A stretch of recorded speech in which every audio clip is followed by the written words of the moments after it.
That's awesome. Yeah, of course, the whole family's in on this. That 101 corridor between Marin and Sonoma is pretty small.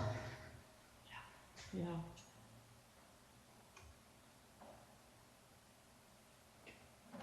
Well, it looks like I have 7 o'clock, so we will go ahead and start our meeting. I'd like to welcome everybody to the joint meeting of the Cotati City Council and the successor agency to the former Cotati Community Redevelopment Agency for Tuesday, May 25th, 2021. If we could have a roll call, please. Councilmember Harvey. Here. Councilmember Sparks. Here. Councilmember Ford. Here. Vice Mayor Landman. Here. Mayor Moore. Here. Thank you. And if you would join me for a moment in a pledge of allegiance. I pledge allegiance to the flag of the United States of America and to the republic for which it stands, one nation, under God, indivisible, with liberty and justice for all. Thank you all very much. And we could have an approval of the minutes. Oh, before we do that, Mr. Obid, would you kindly introduce our staff that we have here tonight? Sure, Mayor, and members of the council and public. So we have our police chief, Michael Parrish. We have our community development director, Noah Hausch. We have our administrative services director, Angela Corder. We have our director of public works and city engineer, Craig Scott. We have our city attorney, John Walker, and of course, we have Lauren Burgess, our city clerk, and myself, the city manager. Thank you. I have you do that so that I don't mess up their titles on there. So, thank you. And now we'll go on to approval of the minutes and notice of the waiving of reading of all resolutions and ordinances introduced and or adopted under this agenda. City Council regular meeting May 11th, 2021, and City Council special meeting May 18th, 2021. Move to approve. This is Councilmember Harvey. I'll second this, Councilmember Ford. Thank you. Include We have, both sets. thank you. We have a motion and a second. Can we please have a roll call, Ms. Burgess? Councilmember Harvey. Yes. Councilmember Sparks. Yes. Councilmember Ford. Yes. Vice Mayor Landman. Yes. Mayor Moore. Yes, thank you very much. And now we will move on to announcements, so if you'll bear with me on this. Meeting orientation for new attendees and viewers. In conformance with the Brown Act and adopted City Council rules, the meeting agenda includes items labeled as action items, where the City Council will consider the item and citizens are afforded the opportunity to provide comments relevant to the item being discussed.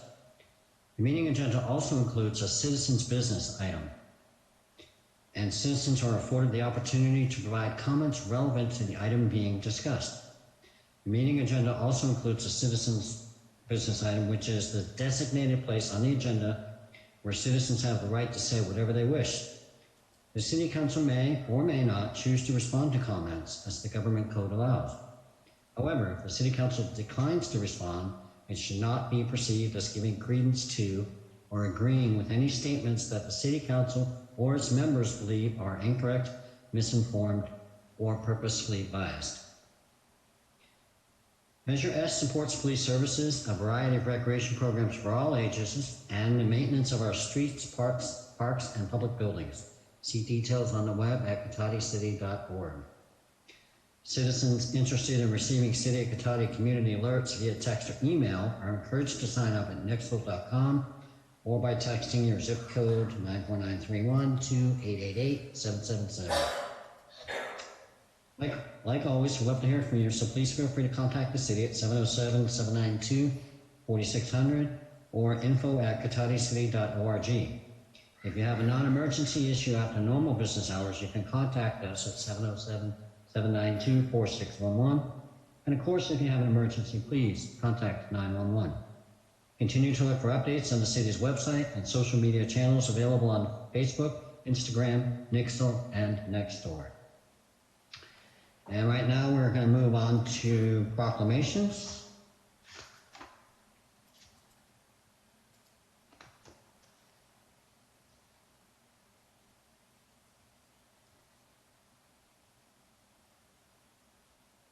Right now we're going to recognize the City of Cotati, proclaiming the month of June as Pride Month.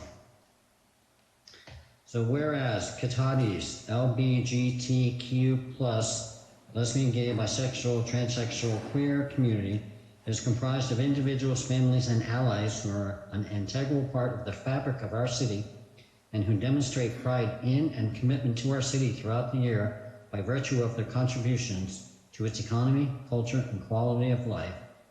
And whereas the LGBTQ+ community has much to celebrate in terms of business and professional achievements, artistic expression, political involvement, community activities, and life-affirming family relationships, and is a vital part of the Sonoma County culture. And whereas the City of Cotati and the LGBTQ+ community of Sonoma County continue to support and encourage diversity in the workplace and throughout the community.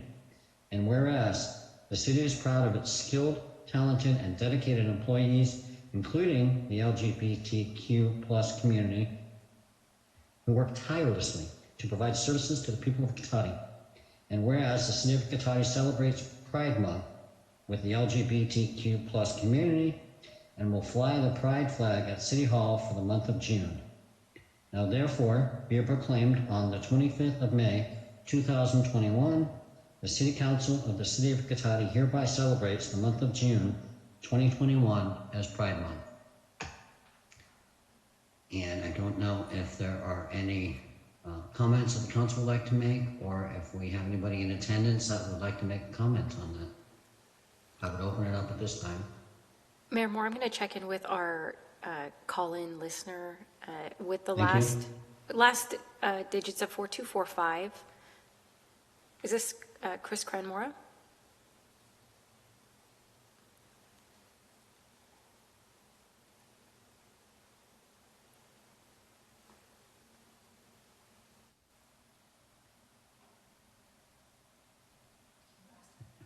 Looks like 4245 is muted.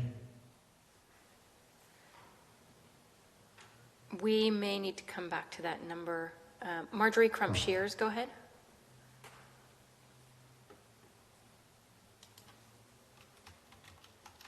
Oh, good. Now I think I'm unmuted. All I want to say is brava, bravo. I will be glad to see that flag flying during June. Thank you. Thank you very much. And we'll check in with our call-in listener, 4245. Go ahead.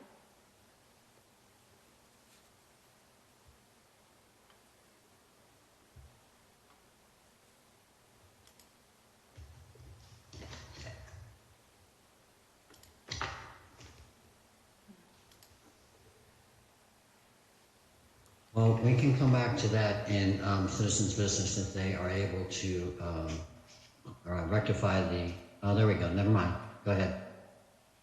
This is Erin Armstrong, and I'm here for the chamber. I don't know why I was selected for this topic of conversation, but I'm very, very proud that Cotati is recognizing this, and I support it 100%. Thank you, Erin. I think we thought that was somebody else online, but thank you for that. I know, yeah, you were saying my number, but yeah. All right, I'm here. Mayor Moore, that will end public comment. Thank you very much. So now we will go on to our presentations. Our first presentation is with Susan Farron, who is the founder and organizer of the First Responders Resiliency Network. And there was a little bit of conversation at the beginning, prior to the meeting. Susan and her organization have purchased what used to be the Larson Pitch and Putt property, and will be putting in a wonderful program out there. So I think that's going to be a wonderful asset to the surrounding community and to Cotati as well. So, Susan, if you are ready to go, by all means, go ahead. I am, and I just want to check real quickly here how much time I have, and I guess I can just ask someone to move the slides forward as we go through this, since it's you have that presentation. Does that work okay?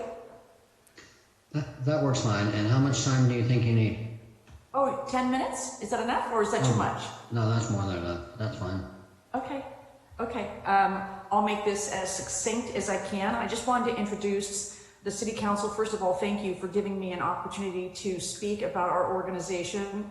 I apologize in my casual attire here. I'm actually with one of our primary instructors. I'm going to just slide that over. This is Highway Patrol, retired Highway Patrol Commander Kathy Wayne is with me here. We're up currently at the Bishop's Ranch, which is where we've been paying to host conferences for first responders for the last 3 years. We have trained I think we're just at a number of about 5,000 first responders in 3 years. And I want to tell you just a little bit about the organization, the inception of it, and what we hope to be doing, or what we are going to be doing in Cotati now that we've actually been able to acquire the property. So if you'll indulge me just for a minute here, and if I can see what the first slide is. I don't actually have that access to that present. Perfect, okay, there I am. So my background is I'm a Sonoma County native. I was raised here in the town of Sonoma and then lived in Rohnert Park for 23 years as I was working as a paramedic. And yeah, you can stop right there, that's perfect. I was working as a paramedic oftentimes on the streets. I started my career in Santa Rosa, and then I went to Oakland, where I spent the first 5 years of my career. Transitioned into San Francisco. I had met and married my husband. We moved back into Sonoma County, where I said we lived for 23 years, had our 5 children. And I would say that I could honestly tell you that 7 years ago, I would have said that I'd had the career of a lifetime. I had been an EMT and a paramedic. I had been a clinical manager, so I worked for many of the fire departments. I worked with Petaluma Fire, Novato Fire, Sonoma Fire. I also worked with Sonoma Life Support in Santa Rosa, and I was oftentimes the clinical manager, so I would provide medical oversight for the paramedics who were working in the industry of fire and private ambulance. And I knew what we struggled with in the industry because I had worked in the industry my whole life. I knew that we had a huge problem with divorce and adultery. It would turn out when I started my research that our divorce rate is about 20 to 30% higher than the national average. I was aware that we had issues around addiction and depression and isolation, and I also knew that there was an issue around suicide with first responders because 4 of my own partners had taken their lives over 25 years. But I didn't recognize how deep the problem was or how it was impacting us physically until I got sick. So here's the short version of this story. I unfortunately ended up having to go through a divorce with my first responder spouse because somebody else had gotten involved in the equation of our marriage, and that was a very traumatic experience for me. That would start taking place in 2014, and before our divorce was final in 2016, 2 weeks before our divorce was final, I would discover that I had kidney cancer.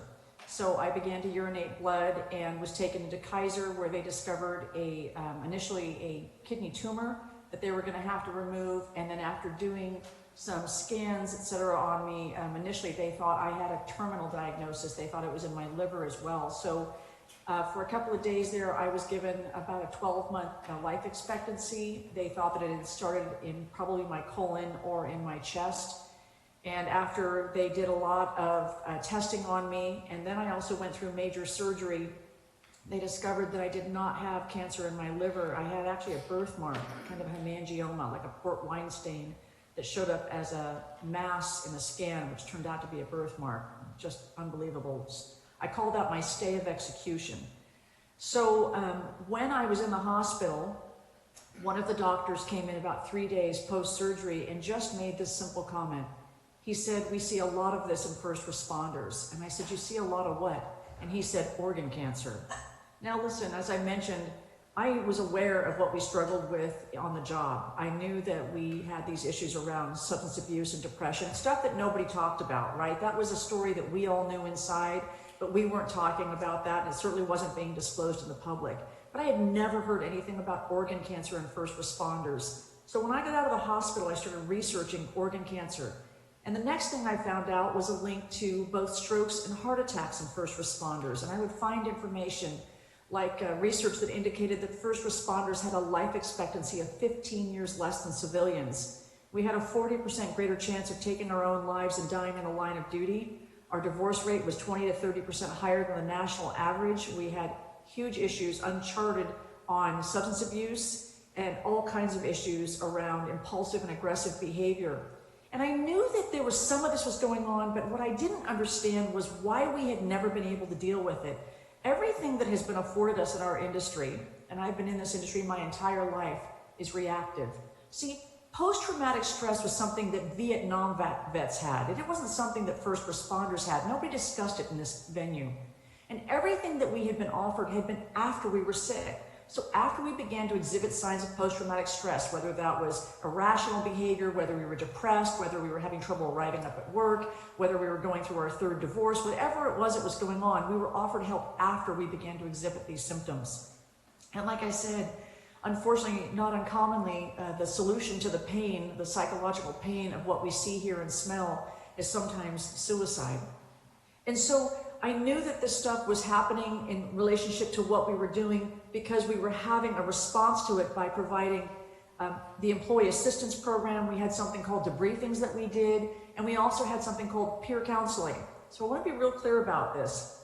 When we were coming up with these solutions, these reactionary solutions to the problem of post-traumatic stress in first responders, there was no consideration for the impact that talking about our calls, whether to each other or to our therapist, were actually having on us. So every time we relive a call or talk about an event, it traumatizes us psychologically and emotionally as well as physically.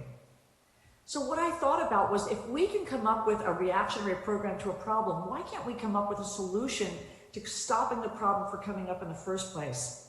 And so after I had done the research on this program for more than a year and struggling with my own critical depression after my surgery and my divorce and discovering that they had paralyzed my surgery, my belly in the surgery, I actually created a proactive approach to helping first responders stay alive, avoiding the symptoms of post-traumatic stress at all.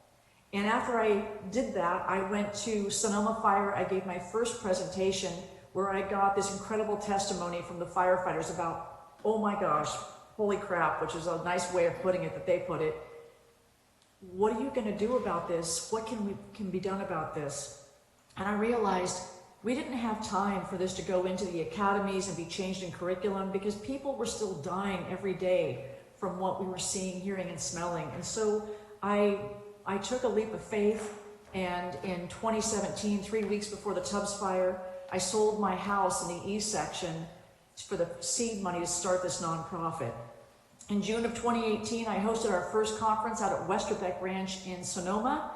And after that first conference of 40 people, I was asked to host another one. I held that in November, and then we were asked to do a follow-up one the following February. And then I was asked to come and speak to CAL FIRE. And in the last 2.5 years, as I mentioned, we've trained nearly 5,000 first responders. We've traveled all over the country. We've hired retired police officers, firefighters. I'm the retired EMS person. We have doctors, nurses, therapists, and dispatchers working with us. We're working with Loma Linda University, doing our empirical data, the research on the work that we do to show that what we're doing is working. We work with UCLA for our sleep deprivation research.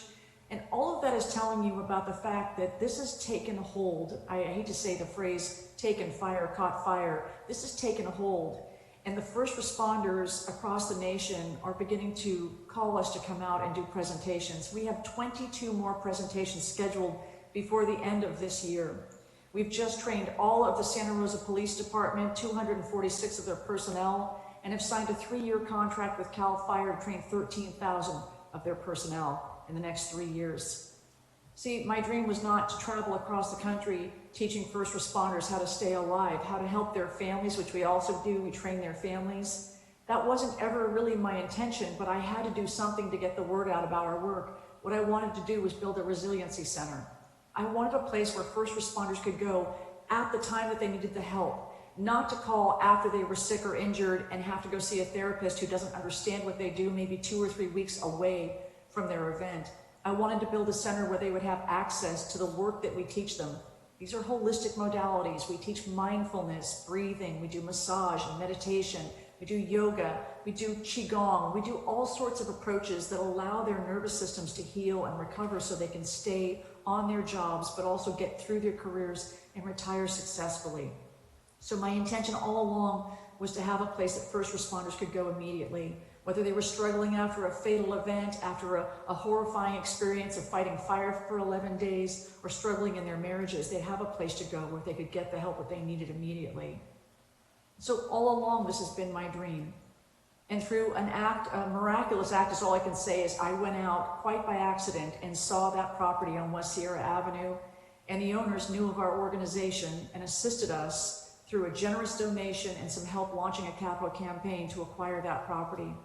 And our intention is to provide a resiliency center, to build a resiliency center for first responders where they have access every day to the modalities that we teach. There will be workers' comp assistance, and this is just a place where they can go and get the healing and the help that they need in a timely fashion.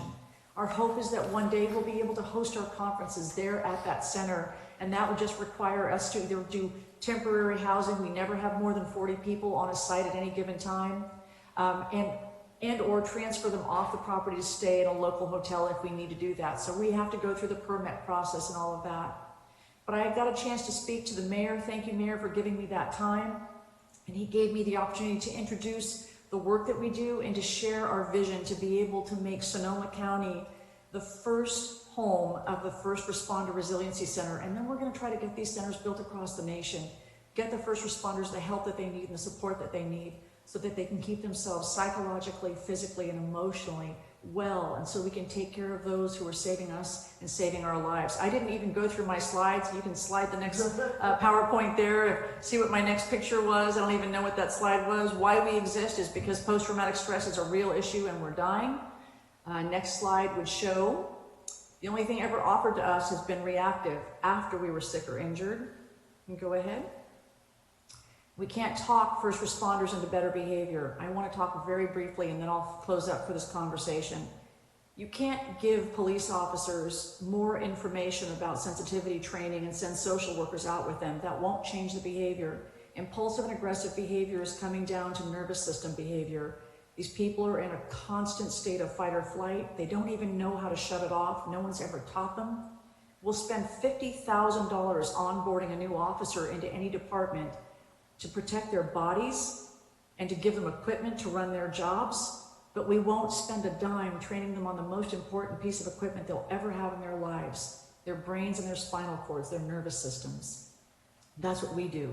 We give them the tools to stay calm and be compassionate, because when we're compassionate and calm as first responders responding to the community, we begin to impart that same behavior into our community, so we begin to heal the community by healing those who are helping them.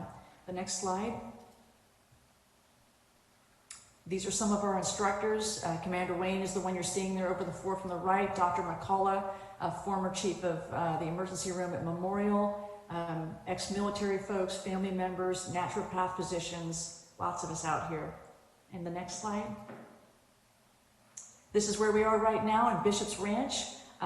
We're training, like I said, another 40 people. We've been able to do many of our trainings on webinar, but we've been released to do some in-person training. So this is where we are right now. One more. This is just some of the pictures of the people that we've helped. Like I said, it's been 5,000 people across the nation that we've helped so far, and that's just in 3 years. Okay, and one more, I think.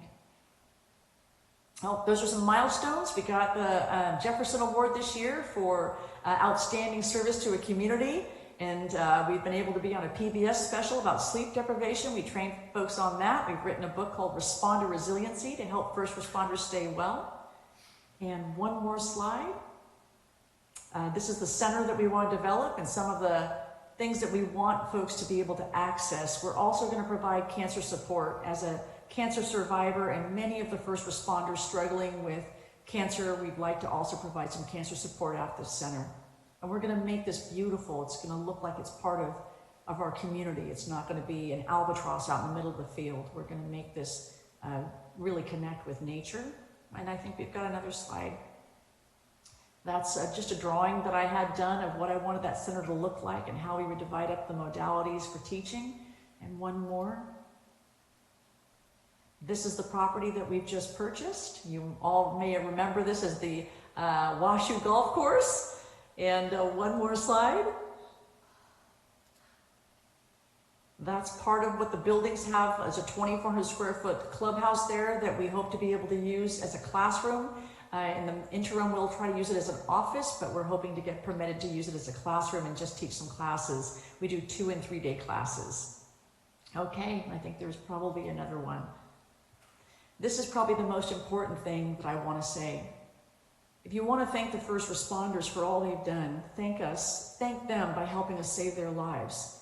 The only thing that really transforms the lives of the first responders is giving them tools they need to keep their nervous systems and their hearts and their minds balanced. And we do that because we're all first responders with a lifetime of experience training other first responders with research and science behind us. So we hope to make this, like I said, Cotati will be the home of the first responder resiliency center in the world.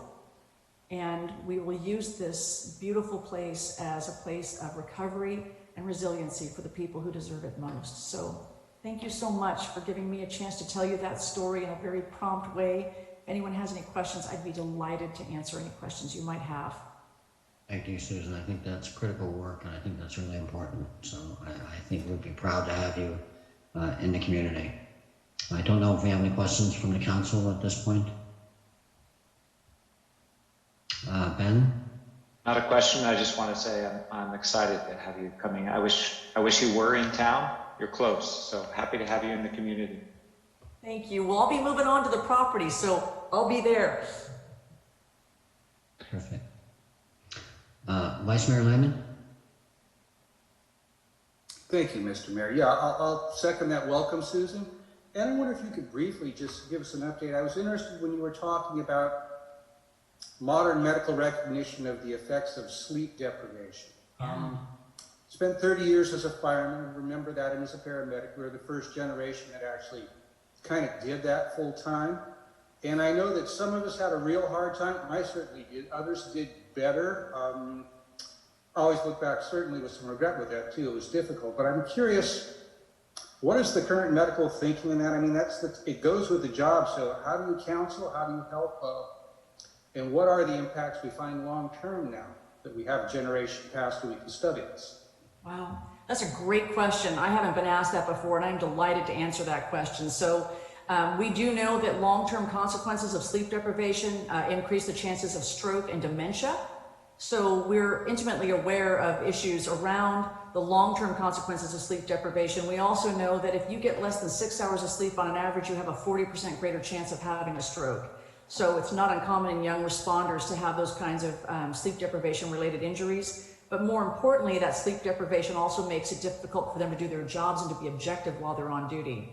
So what we do is we give them tools to utilize when they're off duty, creating what we call the 4 pillars of sleep. We've done this through research with Matt Walker and, as I mentioned, UCLA. We give them actual tools and techniques that they can use off duty. But more importantly, and I don't want to say maybe just say as importantly, one of the things that we do is we give them techniques to utilize while they're on duty to calm their nervous systems down so that they can sleep without embedding memories of trauma after a difficult call. So they're more likely to sleep while they're on duty and then get better sleep when they're off duty. So the research shows this is one of the most critical things that we teach is how to avoid sleep deprivation off duty and how to enhance your brain while you're on duty. So part of that is done through meditation is a big part of what we do, is calming that nervous system and trying to get that brain out of what they call a high beta brainwave state and down into a theta state. And that actually is really healing for the brain. That's a state the brain gets into when you're asleep. So we teach them how to do that. So if they're working for 24, 48, 72 hours, we can give them some techniques to allow the brain to heal and continue to have some prefrontal cortex involvement, so better decision making. So it's a lot more complicated than that, but that's my short answer to your question. Thank you for asking that. Well, and thank you for sharing that. Good to hear. I think that works for all first responders. It isn't just EMS and fire. Certainly, law enforcement works shifts, and that's just as problematic when you're changing shifts and do shift work. I remember that too. So thank you for that, and welcome again to Cotati. Thank you. Thank you. So delighted to be here. Councilmember Harvey. Yes, thank you, Susan, for the presentation. I'm just really very excited about the work that you're doing. I think it's definitely important work, and I'm glad that it worked out for you. I happen to know one of the folks on your team, Eric Strong. I've known him for many, many, many years. So I really wish you the best of luck and that you have many, many centers to come. Thank you. Eric is our Director of Training and Logistics. He came in as a primary instructor and has pretty much taken over the company, which makes it possible for me to be here now. Okay. Yeah. Thank you. I am not seeing any. Mayor, it's the chief. I'd like to share something, if I may. You didn't raise your hand, Chief Parrish. Absolutely. Well, it's a small world because at the beginning, Susan introduced Kathy Wayne, and she probably doesn't remember me. It would be, she don't know me as Chief Parrish, but maybe Merced County Sheriff's Department, Mike Parrish. We are classmates of the FBI Academy Session 220 in Chronicle, Virginia in 2005. Oh my God. Wow. What are the chances? Wow. So she's known for her karaoke skills. So small world. So our police department, we have 3 personnel that are trained in critical incident debriefing. They were trained by the First Responder Support Network. So we do engage in debriefing. We welcome you as a neighbor. And again, I don't know, I think I saw Kathy probably 16 years ago, but good to see you. Yeah. Wonderful. And Chief, if you'd ever be interested in having a conversation to show how what we do combines so beautifully to the debriefings, because it softens the road for them to be able to receive the information versus just give it to them after they're traumatized and then try to help them build off of that. It can be difficult. So please know that we're here at your service anytime. Thank you. Thank you, Chief. Thank you, Susan. In light of the information and the community that is involved, I will open it up for the public if they have any comments that they would like to make at this point. Thank you, Mayor Moore. For our attendees tonight, please use the raise hand icon on your desktop or smart device. And if you're a call-in listener, dial *9.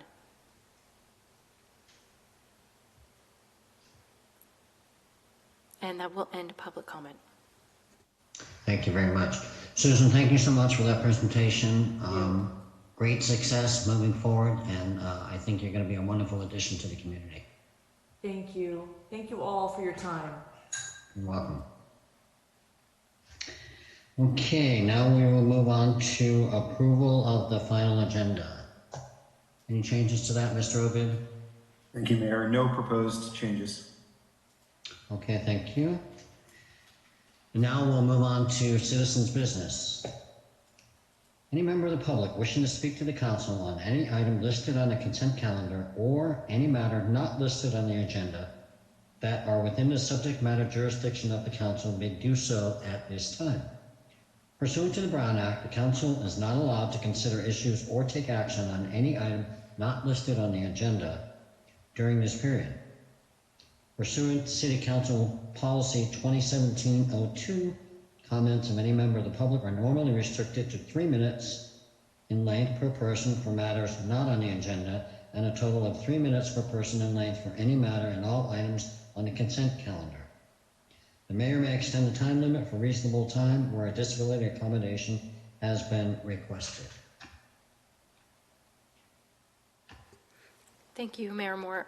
And to our attendees, once again, use the raise hand icon or dial *9. I'm going to check in with Vincenzo Carrazza.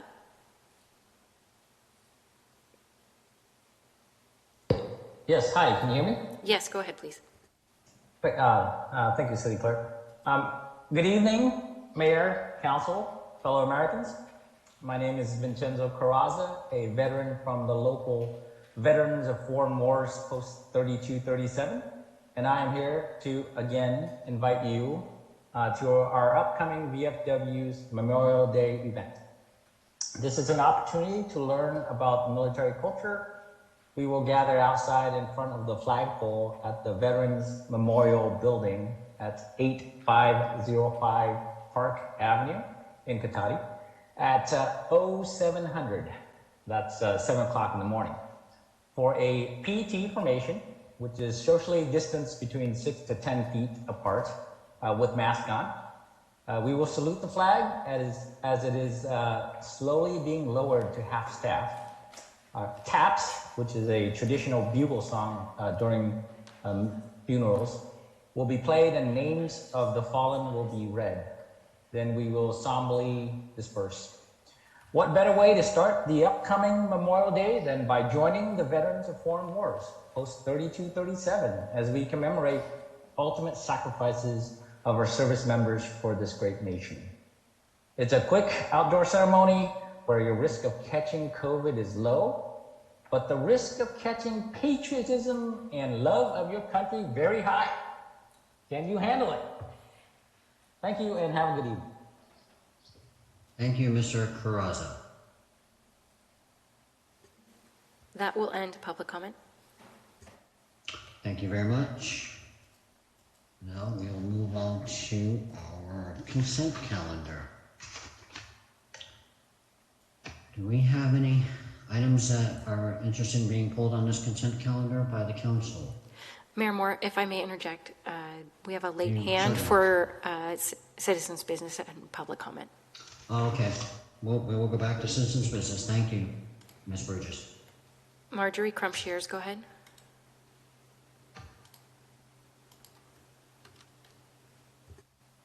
Thank you. Can you hear me? Yes. Oh, good, good, good. First, let me just say very quickly that the PTSD program that is coming to our area sounds absolutely wonderful. And I'm really glad that we're going to be part of that here, as well as others in the county, of course. Today is the 1-year remembrance of George Floyd's killing. Since that time, there has been a needed and necessary focus on what is happening in our country with regard to police activities and Black and brown citizens. We have a long way to go, but there are some good things that are happening. One of the reasons why CORE, Cotati Organized Against Racism, was started was to counteract the racist activities of far too many police departments in this country.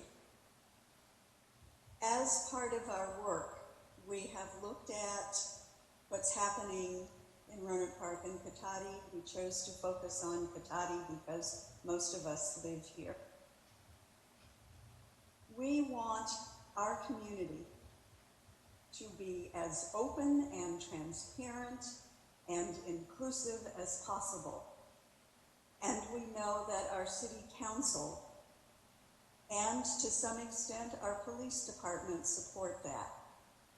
When I look at our Friday community newspaper and see the activities of the Rohnert Park Police Department and the Cotati Police Department, I look at our police department and think, don't we do more than pick up people for traffic stops and warrants?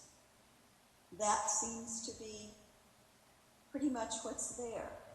And then I ask myself the question, how many people do we have in our police department? Why can't we be a part of looking at what's going on there? We know that there are issues from time to time. We want to be more involved, and we want our community to be more involved. On this anniversary of George Floyd's killing, I can't think of anything better to say. Transparency, yes. Thank you. Thank you. Mayor Moore, that will end public comment. Okay, are we sure this time? Yes. Thank you very much. Okay, now we will move on to our consent calendar. I don't know if there's any questions or concerns on that. Mr. Mayor, if nobody wants to pull anything, I'd be happy to move the consent calendar. This is Vice Mayor. Thank you. Councilmember Ford, I'm happy to second. Thank you. We have a motion and a second. Ms. Burgess, if you could do a roll call, please. Councilmember Harvey. Yes. Councilmember Sparks. Yes. Councilmember Ford. Yes. Vice Mayor Landman. Yes. Mayor Moore. Yes, thank you very much. Let the record show that as a 5-0 vote on the consent calendar. Now we will move on to direction of future agenda items.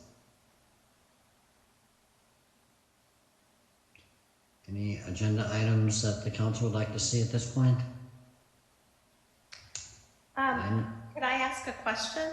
Sure. I don't see a hand, but certainly. Oh, I'm so sorry. That's Want me to okay. put my hand back up? How's that? Better. I was wondering when we were going to have the some of the Zero Waste Sonoma ordinance come before us again. And I would like to see those coming soon. I know Damien and company have been working on those, so hopefully we will get those soon. Mayor, I can just respond directly. So we're targeting July for that because we want enough time to, particularly with the single-use containers, provide businesses enough time to order stock or change their ordering, the type of stock that they order with enough time to use any existing stock that they have.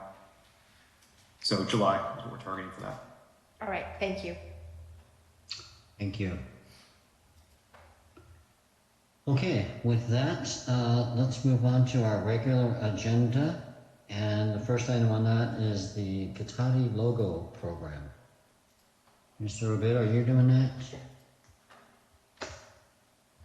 Yes, thank you, Mayor. And before I start, I also wanted to let everybody know that I have Dennis from Flannel here as well, who can use the artistic side of this discussion. I certainly am not. So, just a little bit of background, first of all. This is what we're talking about is the logo, and the logo would be used for public informational or promotional purposes by the city or our partners. So this doesn't replace the city seal, which is a separate thing, but we are starting to work on that as well. It's intended to be complementary to the wayfinding and gateway signage efforts that we have also spent a significant amount of time on. And as I mentioned at the outset, we've been working with Flannel on the logo. And this can be used in a variety of different ways depending on the context. Dennis, I'll bring you in at this point and you can maybe describe the design intent a bit. Sure, absolutely. Can you hear me okay, Damien? Yeah. Great. So, thank you very much. So, to give you a little background on the project. So, my business that I'm the owner and creative director of is called Flannel, and we're a Katati-based creative agency. I've been running my business in Katati for the past 18 years. And for the past 11 years, we've been in our downtown location, which is right between Moxie's Salon and Spanky's. And so when Damien and the city approached us to develop the new logo for the city, we were just absolutely thrilled and honored to be a part of it because this city means a lot to me. We've been, like I said, we've been in the city for 18 years and I raised both my boys here. We live in the city and it was a really special project to be a part of. So to get to the logo in particular, one of the first things that we kind of figured out early on was that we were going to approach this from the perspective of having, ultimately creating both the logo and a seal. The idea being that the seal would be something that was more timeless, because right now, basically, the logo that Katati's using is used for like many different purposes, whether it's marketing, communications with the public, official documents, things like that. And we thought that, you know, looking at what the intent of the logo would be, it made sense to kind of create, you know, two there. One that could be more official city business, and that, like I said, could be timeless, something that wasn't as trendy and kind of had a different tone. And then the logo, which is really supposed to be more of kind of represent the heart and soul of the town. It can do so in a way that's you know, utilizes some trends and some fun colors and fonts, and you know, something that right now at this point in time represents Katati and all of its, you know, the diverse nature of the town. So I'll talk a little bit about the logo that we came up with. I think one of the first things that you'll notice is the hexagon shape, which is, you know, very unique to Katati. Katati is one of 2 cities in the United States that is kind of designed around this shape. And so we thought it made sense to utilize that. We didn't carry a lot over from the current logo, but this was one element that we did. There is a hexagon shape in some versions of the current logo, and I thought it was nice to kind of bring that forward into the new version, because it is one of the things that, you know, people know Katati for, especially when you consider the slogan that Katati's used of being the hub of Sonoma County. I feel like that shape does a good job of representing that. And to that point too, having something in the center of it, like in the center of the hub, we thought was a creative way to bring some character to the logo. One of the things that we love about Katati is how diverse it is, and there's such a broad, you know, range of, you know, the population, interests, the history of the town. And, you know, when we thought and went through many rounds of revision about, you know, just conceptualizing, you know, what is Katati, one of the things that we kept kind of coming back to was the idea of like the community and the people, and that it felt like Katati was a city with a heart. And so, so for this sort of first version you're seeing here, this primary logo, we came up with the tagline, "The City with a Heart," and we have the heart in the center of the hexagon shape. The typeface itself is a modified but customized typeface specifically for this usage. We thought that we wanted something that was approachable, friendly, that wasn't too serious. So that's why we went with the lowercase c, to try to keep it really more informal and just visually appealing and creative. So if Damien will scroll down, you'll see what we also did was we came up with extensions to this logo where we could utilize different illustrations in the center of the hexagon, paired with different taglines to represent some of the diversity of Katati. So you can see there a city rooted in agriculture with, you know, roosters, which are very representative of agriculture in Katati. And for many of you, I'm sure you're familiar with the chickens of Pete's was kind of an inspiration as well. So we thought that was a fun way. And I think it's worth noting too that the general tone of what we're going for here, and I think you can see from the color palette, like I said, the lowercase c, the illustrations, is we do want to have fun with this. We want people to enjoy it, and for each of these versions to reflect something different about Katati. Community and harmony, which personally was probably my favorite tagline, and it worked really well with the accordion illustration, which of course represents not only the Accordion Festival in particular, but Katati's very rich music heritage and history. One that just kind of plays off the shape of the town. There's nothing square about this town. Mother Nature loves it here, because you know, those trees were inspired by the trees in La Plaza Park, and of course, you know, the surrounding landscape of Katati is very picturesque. Where good times happen, again, you know, La Plaza Park is a big feature of Katati, And so many of these events, from the Kids Day to Oktoberfest and Music Festival, and just about anything that happens in Cotati where a group is gathering, seems to happen in La Plaza Park, so it made sense to feature that. And then another example of one about Cotati being the hub of Sonoma County, we thought featuring the SMART train was a fun way to communicate that, and certainly would work well toward emphasizing, tourism and, people, realizing, how Cotati is, so accessible and so interesting. Now, the idea behind these was that this was just a start, and it's more of a concept as we move forward into the future, and we have other ideas for aspects of the city that we want to represent in these simple illustrations. We can continue to create new variations of what you see here. We can even have some fun, coming up with taglines to match the illustrations, but the idea is that it's really a design system and not just a fixed set of graphics.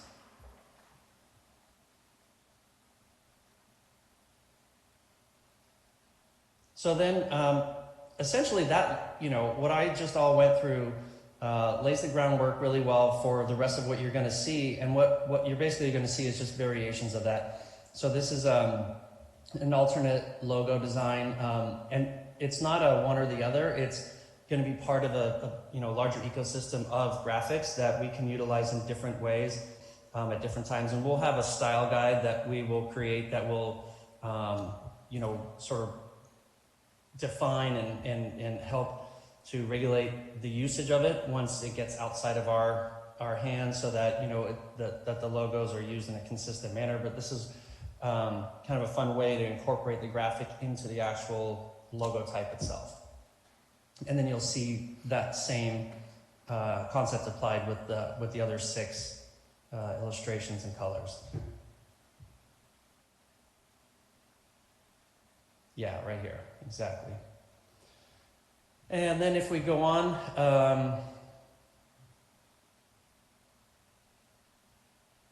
and here's the primary logo with no tagline, just so you can see it, how it looks clean, just the Cotati name and the icons.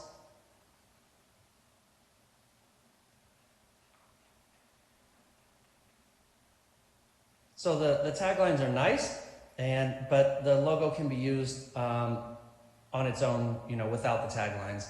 And what's fun about this system is that these logos can be used in context. So depending on what it is that we're promoting, we have this flexible branding system that can be used to promote those different aspects of Cotati. And I think we have a little bit more. And then the alternate logos without the tagline as well. So in its simplest, smallest, purest form.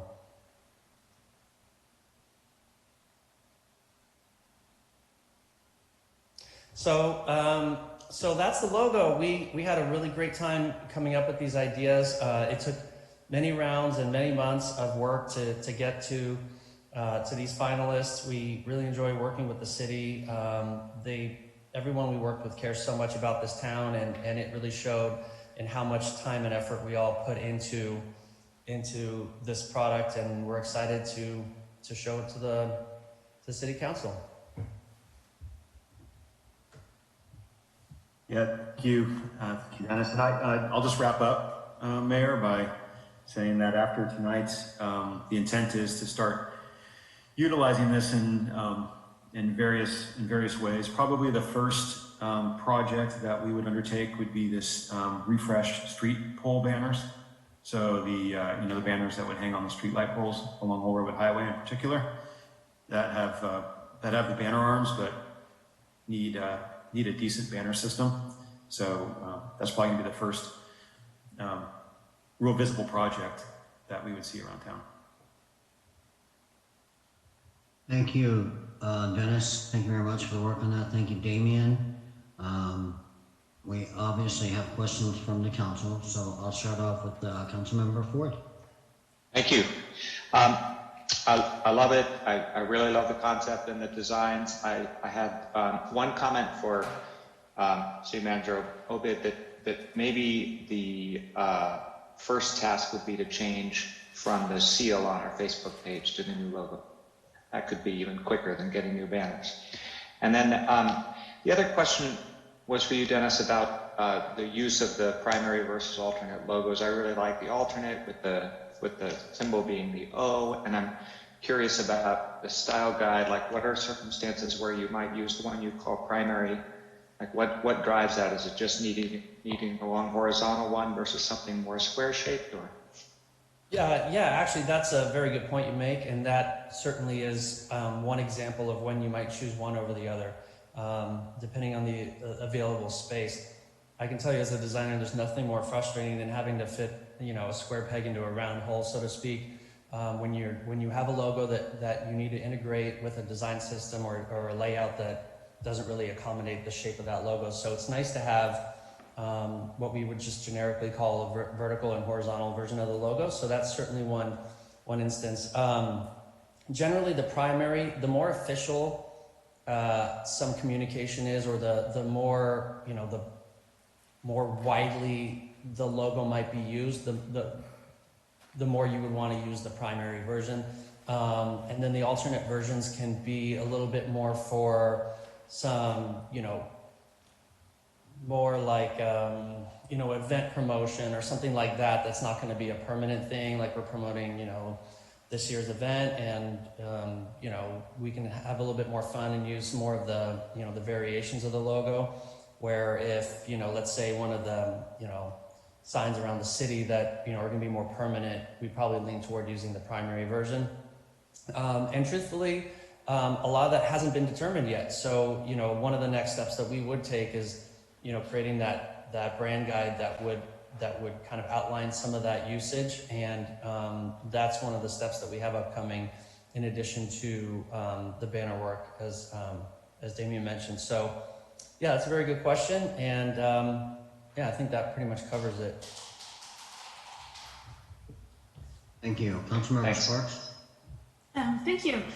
I will echo what Councilmember Ford said. I did a very unofficial poll, just sort of showing this around to friends and family, and everybody seemed to prefer the one that's labeled as the alternate with the hexagon contained inside the word.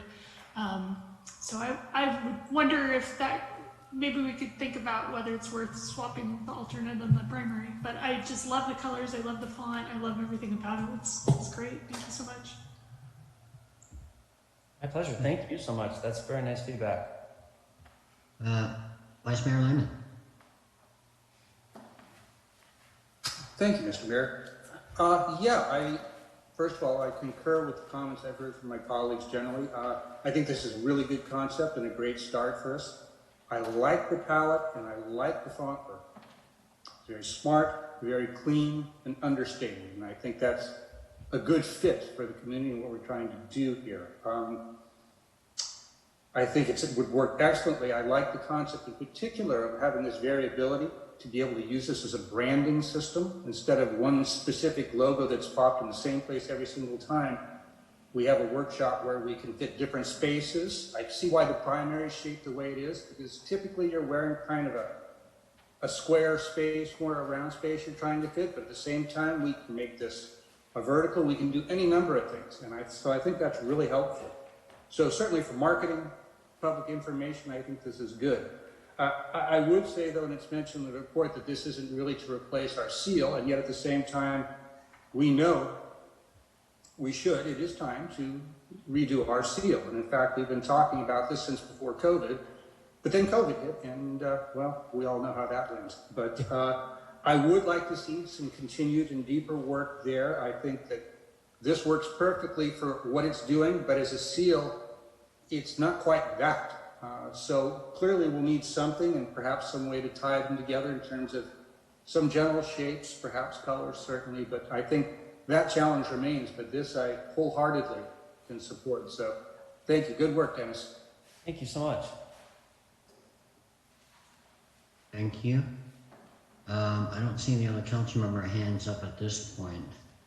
So if I understand this correctly, you've got the primary logo with Katati spelled out and a hexagon with the heart in there as the primary.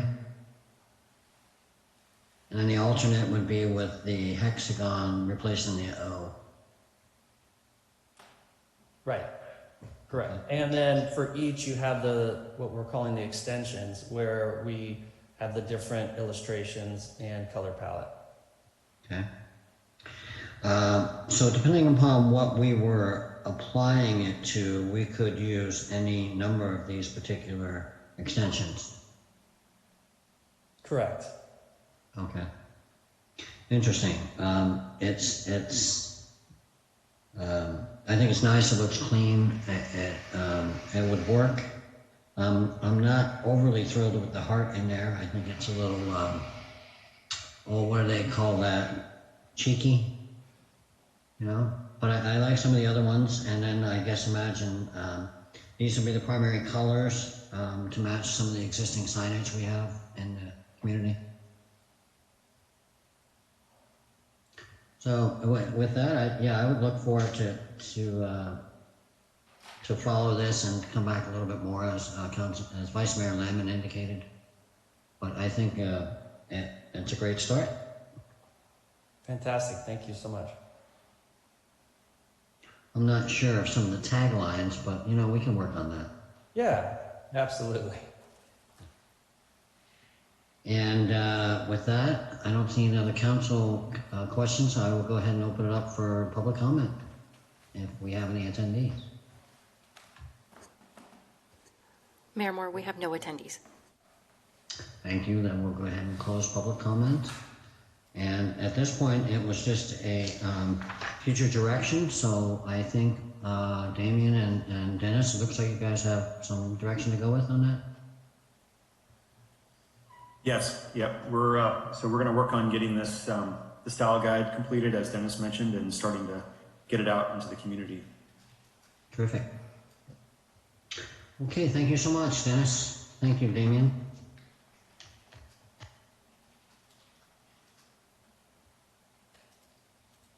Okay, so now we will move on to our regular item 12B. Consider adopting a resolution to enact voluntary stage 1 of the city's water shortage contingency plan for 20% water use reduction. Yes, Mayor, members of the council, Craig Scott, Public Works Director, City Engineer. The region is experiencing an exceptional drought, only receiving about 38% of the normal rainfall this time of the year, and storage is at historically low levels as well. Lake Mendocino, for example, is only at 41% of the target supply curve, and Lake Sonoma is at 58.7%. This is as of May 21st. The state and county have both proclaimed regional drought emergencies, and on May 3rd, the Water Advisory Committee, accounting for the urban water suppliers receiving supply from Sonoma Water, passed a resolution calling for a 20% voluntary conservation. The city is following suit with a proposed resolution enacting voluntary stage 1 of its water shortage contingency plan, also with a 20% reduction. To preserve the water in the reservoir, Sonoma Water has submitted a temporary urgency change petition to the state requesting a reduction in water flows and therefore storage releases in the upper and lower Russian River. The petition is anticipated to be approved but have a requirement for Sonoma Water to reduce its river diversions by 20% or even 25% for the 4-month period from July 1st to November 1st. This requirement will be passed on to its water customers. It is expected there will be monetary penalties imposed by Sonoma Water on its wholesale customers if the 20% reduction goal is not met over the entire 4-month period. The Sonoma Water has indicated that it will not be holding us to individual months for that goal, but over the entire 4 months. So we would have a chance to balance it out, do some catching up if we fall behind. The city recognizes long-term water savings its customers achieve and realize that additional savings is made that much more difficult by our successes so far. Itati is right on the regional average measurement of gallons per capita per day of 113, and this is well below the 20 by 2020 goal that's set by SB 77 that was enacted in 2009 of 129 gallons per capita per day. So back in 2009, there was the statewide goal of reducing water use by 20% by 2020, and we did very well in surpassing that goal. Our customers are urged to use the city's incentive programs, including Cash for Grass, toilet and washing machine rebates, and can find these and other water shortage tips on the city's website. Additionally, the city is a member of the Sonoma Marin Saving Water Partnership, which coordinates the public outreach program for long-term programs as well as short-term water shortage conditions. Citizens are encouraged to visit the partnership's webpage for these resources.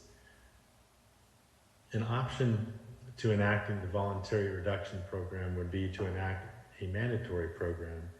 A mandatory program is enforced and fines would be imposed with recurring infractions. Staff does not recommend a mandatory program as a combination of water reductions and the use of city wells can be used to meet the 20% reduction goal. Staff will be monitoring water use and well pumpage closely to ensure meeting the regional water diversion reduction goal. Financially, the city's water utility is expected to have both increased costs and reduced revenue. It's kind of a double whammy. So staff is anticipating having to use water reserve funds to meet the shortfall. The city's water rates do encourage water savings with the increased tier system, and an option as described in the 2017 water and sewer rate study would be to impose a temporary water shortage rate surcharges. The surcharge rates would need to be adopted by council for them to be used, and they're not being recommended at this time by staff. As we move into summer, the message to conserve will continue to ramp up and events will be offered.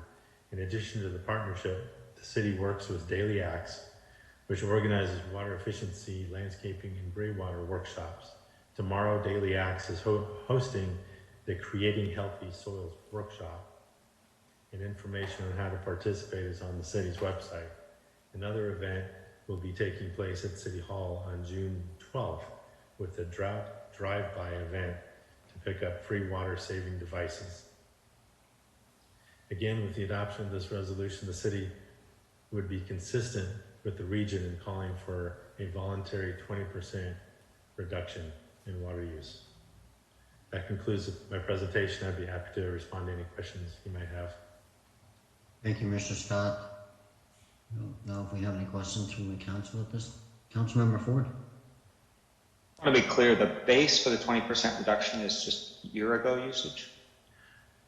Yes, I'm sorry I wasn't clear about it. I didn't mention that. It's based on, from a year, from 2020.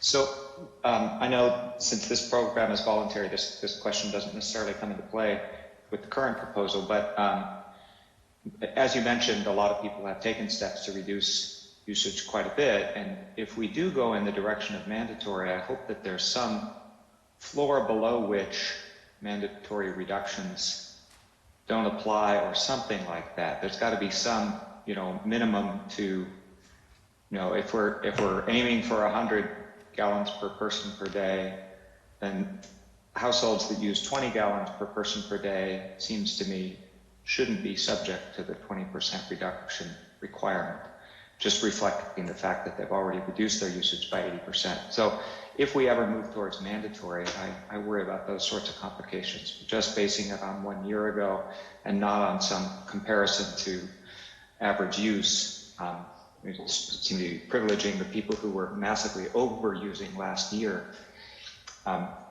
So that's, I think that's my only question right now. Thanks. Thank you, Ben. Doesn't look like we have any further questions from the council at this point. So I will, I do have a question for Mr. Scott.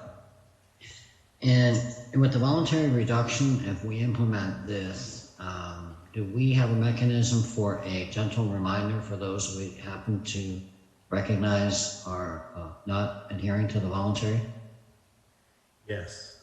When we observe water waste occurring, we have door hangers that we can, put on that property, and it points people in the direction of our water leak alert program, so they can automatically get text messages or emails alerting them of a running toilet or a hose left on or any type of thing like that. So it's both pressure to stop wasting water, and then also pointing them in the direction of this additional resource we have. A reminder and an educational component. Yes. Terrific. Thank you. Councilmember Ford.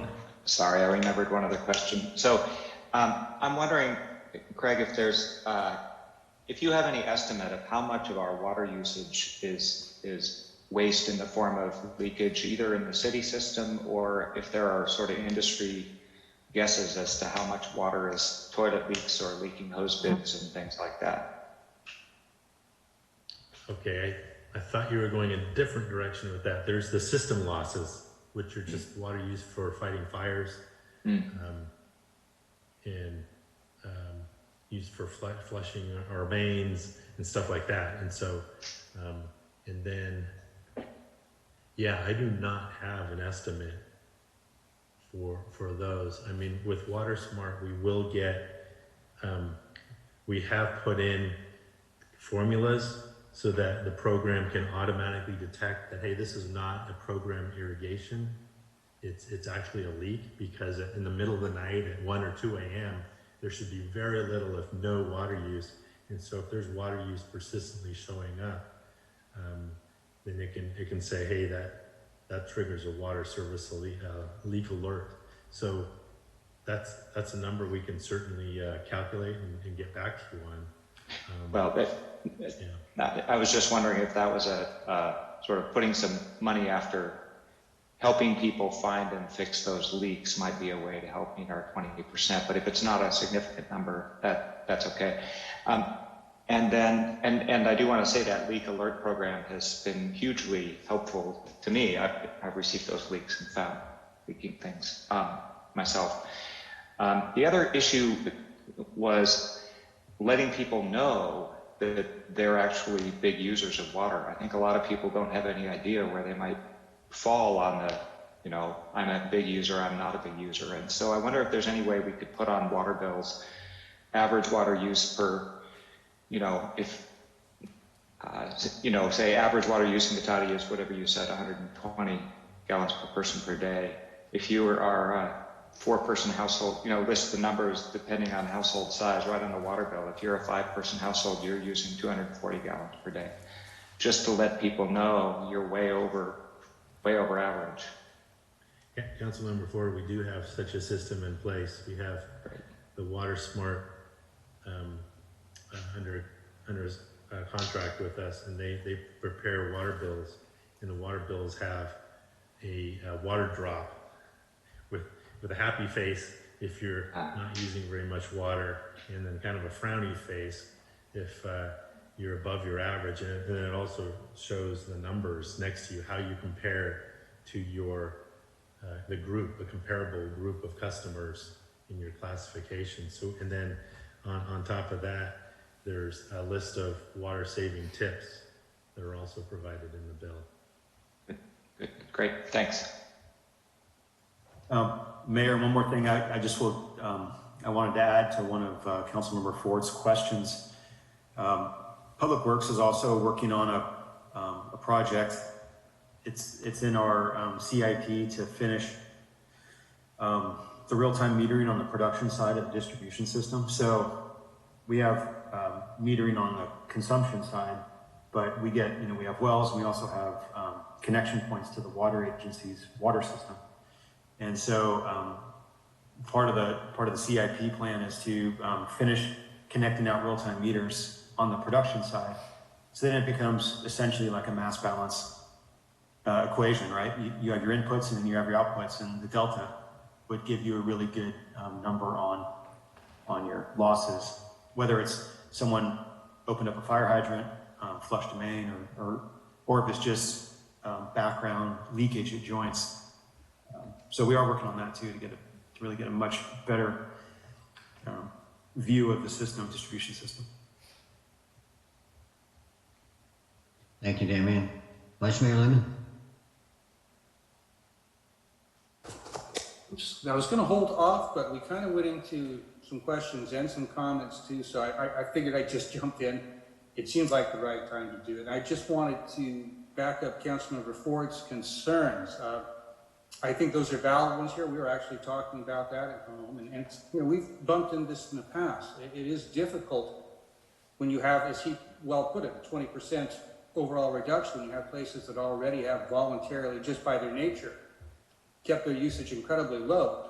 There's always a little more people can do, but it's hard to eke out another 20% if you're already historically low. So, I mean, the first thing that comes to mind is perhaps we start the goals an overall 20% reduction, but that is perhaps a sliding scale based on past usage. In other words, average usage going all the way down to historically low usage. So that percentage of reduction that we're asking for perhaps lowers as we work our way down the schedule. I don't know, but it'll be difficult. I'm sure we will get to the point where we need to have mandatory. I suspect this summer, I'm afraid. And when we get there, we'll have to be realistic about it, because it might be hard for people who have been water smart for a long time to get that extra goal that we want and need. And I will just say, Ben, yeah, we do have water smart. This has worked really good for letting people know what they're doing, but there's a problem. When it tells people they're not doing good, they don't like it. And it's just natural. I don't mean that in a mean way. It's just natural human psychology. When you see a smiling face that says you're doing great, that motivates people and they do well. But when you see the sad face and say you're using more water than all your neighbors, people feel pushed out of the group a little bit, slightly shamed. And I think we've struggled with, in the company that does this for us, a struggle with trying to find the right motivational tool to nicely say, you could do a better job, come on, go get them. So it'd be interesting to see. I mean, if we get to it, it'd be nice just to have, here's the goal, we need a reduction. Here's where you were last year. Here's where we need to get to. Here's where you are right now. But whatever we do, I do think some thought will have to be given, because I think we will be going to reductions, and a straight reduction across the board. Can work for some of the populace, but you won't get everybody in the lower end. I just don't know if they have that much to give at this point. So. Thank you. Councilmember Harvey. Thank you. Thank you for the presentation, Craig. I think you've covered a lot, and all of the things that I would have thought about. I agree with Vice Mayor Landman. It's the thing that comes up with most people is it's kind of difficult if you've already been saving. I know some of those kind of comparisons, I know they're generic and they mean well, but we don't necessarily have apples and apples. So for instance, because we are more in a rural area, we are compared to homes by size, and it's not necessarily comparable. So every once in a while, you know, it may appear that things are different. The Water Smart program, I have also gotten alerts. We have a little bit of a unique system because we're close to the water tank and we have no pressure. So our water is gravity fed into a holding tank. And so we will get alerts, because sometimes it may take days for that gravity, because we have no pressure, to refill the tank. But I definitely take those seriously, and we immediately start checking everything to make sure everything is good. But they do work, but everything is not always the same. But I really appreciate all the work. A lot of folks have said, what about the people? that are already, down to, I mean, I've heard some people say that they are using 10 gallons a day. I find that interesting. I don't know what they're doing, but I think we do have to look at some kind of a scale for those that are really out of the kind of normal bounds of what is generally acceptable use, and kind of help those folks, because I agree with Vice Mayor Landman.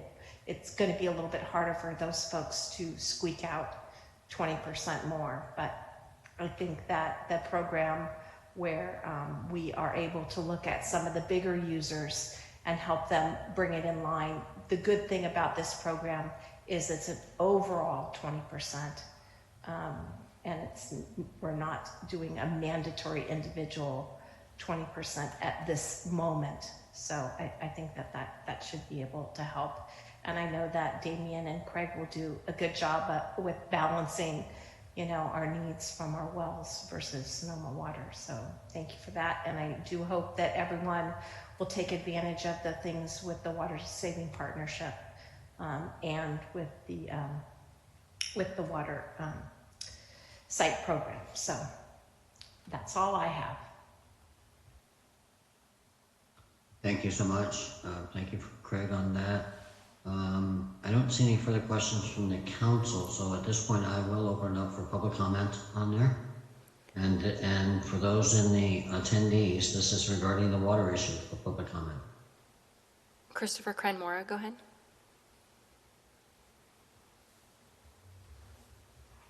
Hello, this is Center County Pride, and thank you so much for having us here. We were logged in at 5 to 7, and I think we got stuck in a holding pattern. We were here waiting for the proclamation, so I'm very, very sorry if we missed it, but we were stuck on the closed session page and never got let in. I think we were waiting for the closed session to end, but I think it ended before us realizing it. Yeah. That's all. Well, and we're certainly welcome to listen to any input you might have or comments that you might have. We do have a section of the agenda which is a non-action item comment section, so you're certainly welcome to come back and make some comments on that. We'd be happy if you want to participate in that. Right now we're talking about voluntary water reduction in light of our upcoming current drought. So, thank you. Anyone else on public comment? That will end public comment. Thank you. Well, thank you so much. We'll be looking forward to that voluntary reduction wherever we can get it. Thank you, Mr. Scott. And now we move on to... Mr. Mayor? Yes. I think we need to make a motion. And having said that, I'd like to move that we adopt a resolution enacting the voluntary stage 1 of the water shortage contingency plan, requesting our customers to reduce their water use by 20%. I would second that motion. This is Councilmember Harvey. Thank you. We have a motion and a second. Can we get a roll call? Councilmember Harvey. Yes. Councilmember Sparks. Yes. Councilmember Ford. Yes. Vice Mayor Landman. Yes. Mayor Moore. Yes. Thank you very much. Now we will move on to 12C. Mayor Moore, may I ask for an indulgence? The attendees who are here were here for the proclamation. Because it was a technical glitch, may I ask that we reopen public comment on the proclamation at this point so we can hear them rather than making them wait until all the other agenda items are done? Yeah, I didn't think it was going to be that much further down the agenda since Okay. it's just a couple of items, but we can certainly open it up for public comment on the previous proclamation. Thanks. Christopher Cranmora, go ahead. Well, first of all, we'd like to thank you guys for doing the proclamation because it's a big step for the city of Cotati as well as the surrounding areas to announce that it is Pride Month. I know that our organization for years since the 80s have been trying to get proclamations and be aware of the diversity in our county. And we like the fact that the city of Cotati is joining joining us to declare Pride Month and the diversity in our county. Thank you. It's a very big deal. We're very, very appreciative. It's a long journey, especially for the pioneers that started in the 70s, 80s, taking a proclamation, and we're very, very grateful. Thank you so much. You're welcome. Thank you very much.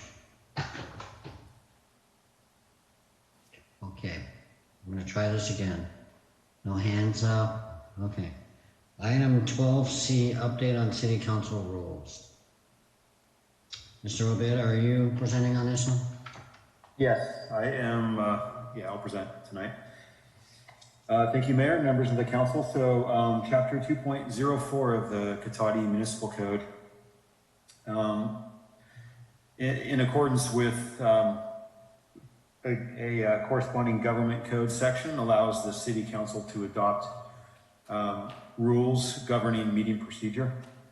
And our existing rules, the current version, they were adopted in July of 2017. And you've seen them on showing on agendas for forever now. It's 2017-41 is the resolution that adopted that. Based on some council feedback at a prior meeting, what's proposed tonight is a couple, I think, relatively straightforward changes to the meeting rules. The first is moving the regular meeting start time from 7 p.m. to 6 p.m. And the intent is to obviously start the meeting earlier and hopefully allow more time for the public to engage in council items before it goes too late in the evening. And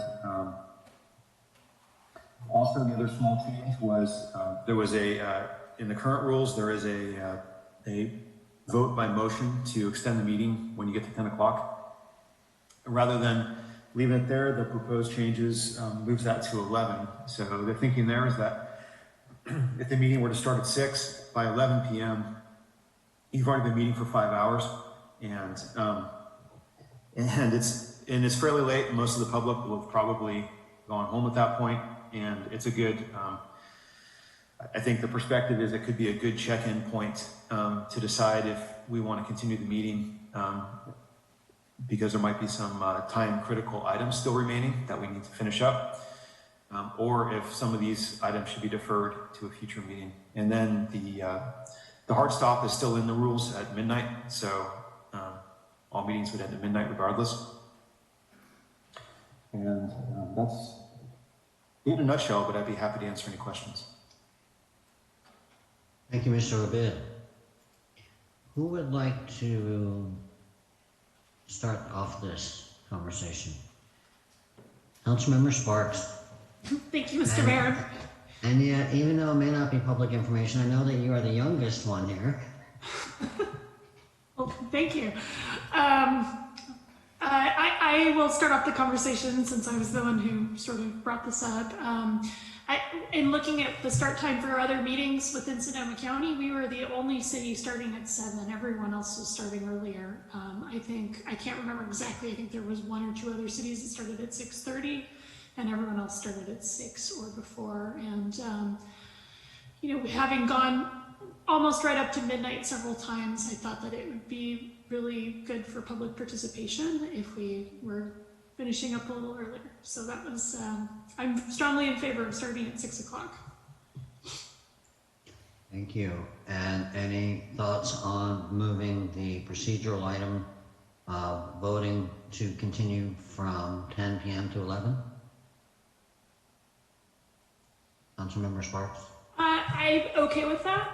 I think that it's a good idea because the 10 o'clock vote has sort of gotten to be sort of pro forma, and moving it to 11 would maybe make it a more thoughtful moment to really assess whether we absolutely need to go on or could stop and put some of those items off for later. So I see benefits to keeping it at 10 and benefits to keep moving it to 11. So I'm really okay with either. Thanks. Vice Mayor Lehman?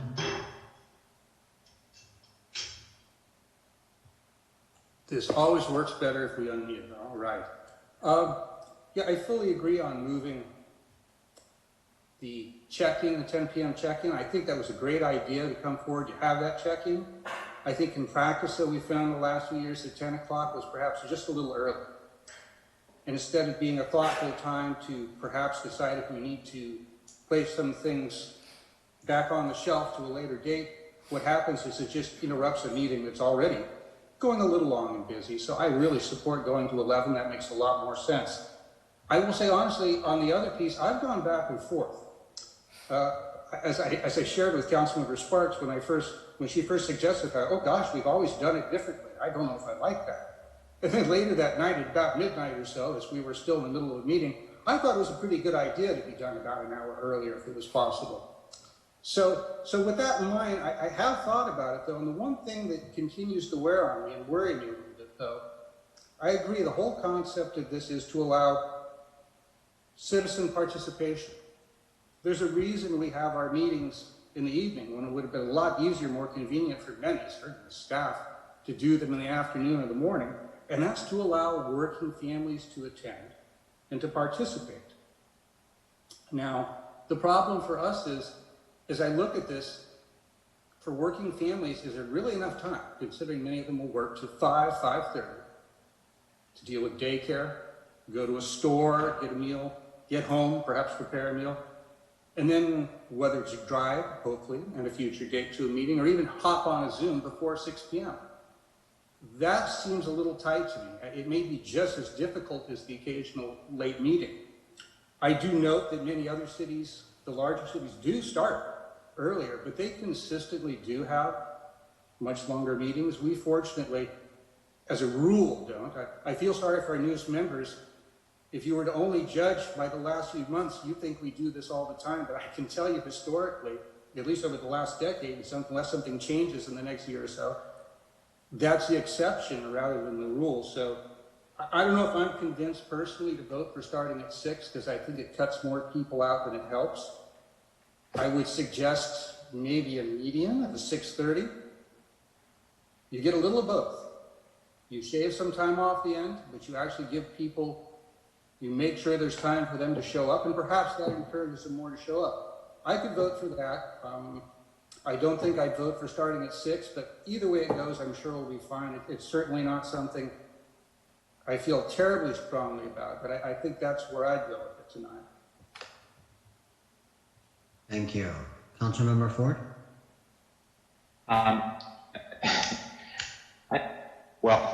First let me ask you, Mayor Moore, I just realized I was about to launch into opinions and conversation. Do you want to take public comment before we do that, and should I just hold questions? I would be glad to, but I don't even see any attendees there.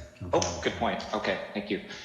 So I think the notion of 9 to 5 or 8 to 5 workday as a standard is not really true anymore. And I think the number of people who, so I just don't think we have enough information to be able to say there's a lot of people who could make it at 6:30 or 7 and can't make it at 6. The other point about the 6 o'clock start is we rarely get to the regular agenda before half an hour into the meeting. And so even if the meeting starts at 6, the business that most people want to comment on isn't happening until 6:30. So I would support starting at 6:30. I think the post 10 o'clock parts of the meeting are much more a problem for public participation than the 6 to 6:30 part of the meeting. Thank you. Councilmember Harvey? Yes, I would concur with Vice Mayor Landman. It is unfortunate that over the last few months that we have had some pretty long meetings, because what is interesting is for a very long time we were being accused of not being here long enough. So there were plenty of meetings where we were, out of here before 8 o'clock. It just happens that I don't know why all of a sudden we've had some really long ones. I do worry a little bit about people being able to get everything that they need to get done to be available at 6. I do know that when we have had some of our meetings, we have seen people straggle in even when the meetings are at 7 because they kind of had to get, kids settled or, families food or whatever. So I worry about that a little bit. So I do like, kind of splitting the difference a little bit and would, consider the 6:30 time. And I do like the 11 p.m. For the check back in again. So that's my 2 cents. Thank you.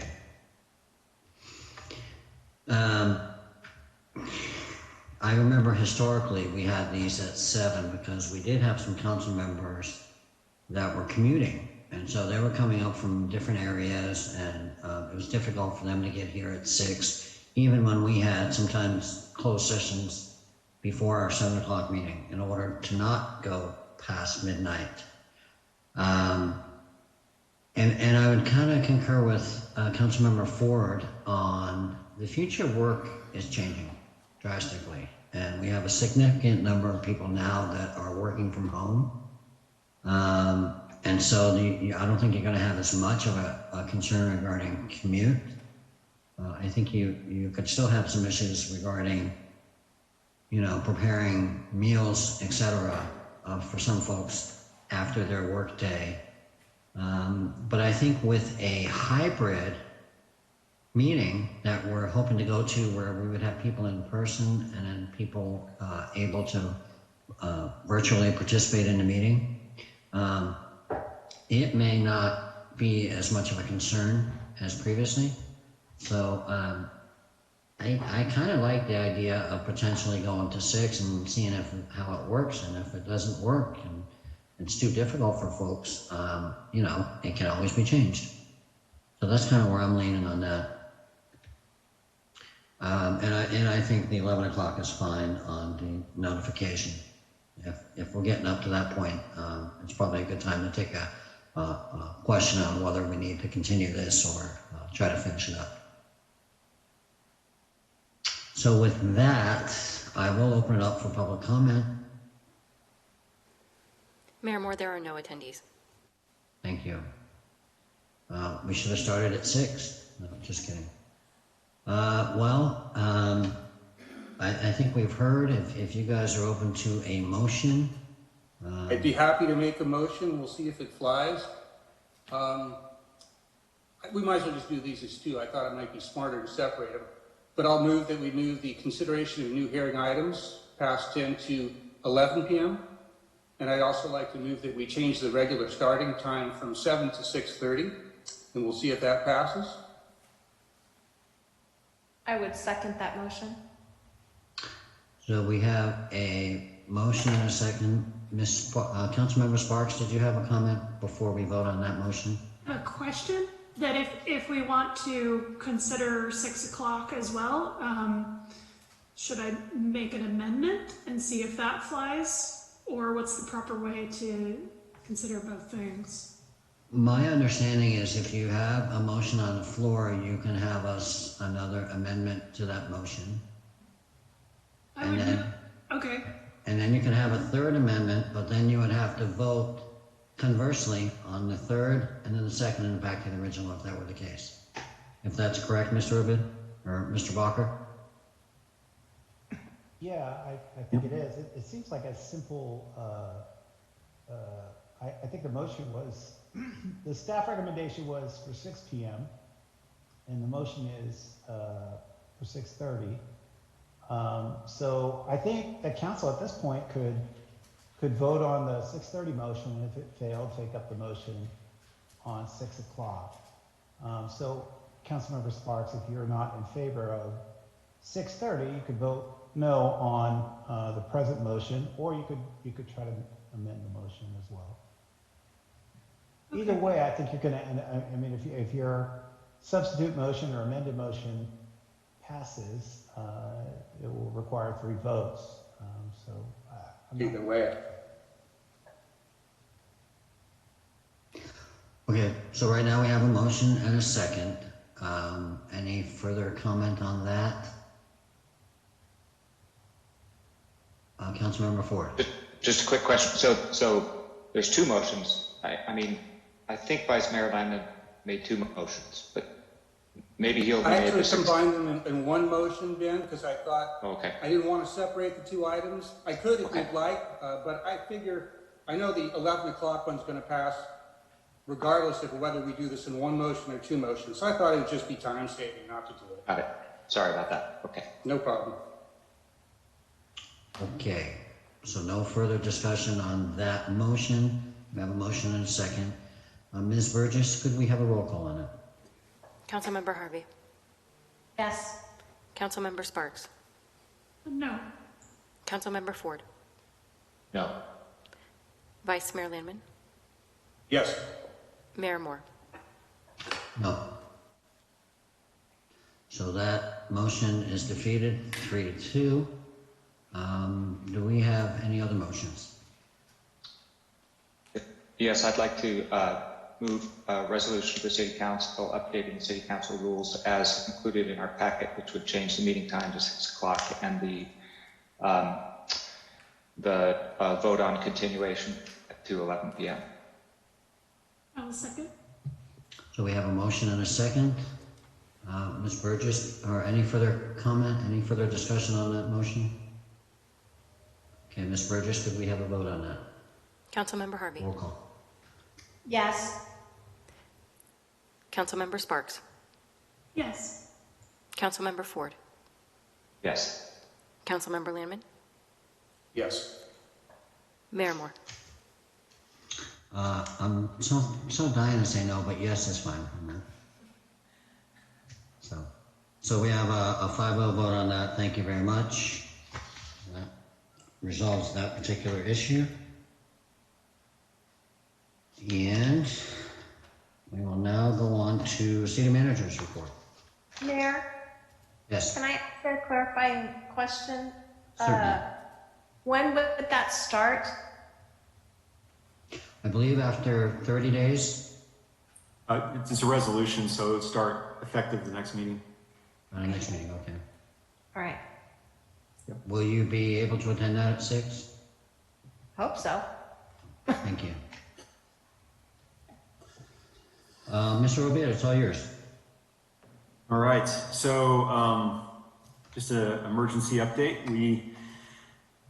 Quick COVID thing and then a couple other things that might be of interest. So as you know, ages 12 and over are eligible for vaccines, and so that seems to be the primary, or a lot of the push these days is to get the 12 to 16 ages vaccinated. Currently in the over 16 category, 74% of Sonoma County adults are fully or partially vaccinated, and 60% are fully vaccinated as of today. We continue to be in the orange tier with a case rate of 2.2 per 100,000, and you need to be less than 2 to get to the yellow tier, which may just be academic soon enough. Come June 15th, when the color tier system is slated to go away. Sonoma County Libraries opened up this Monday with limited daily hours, so that's a change.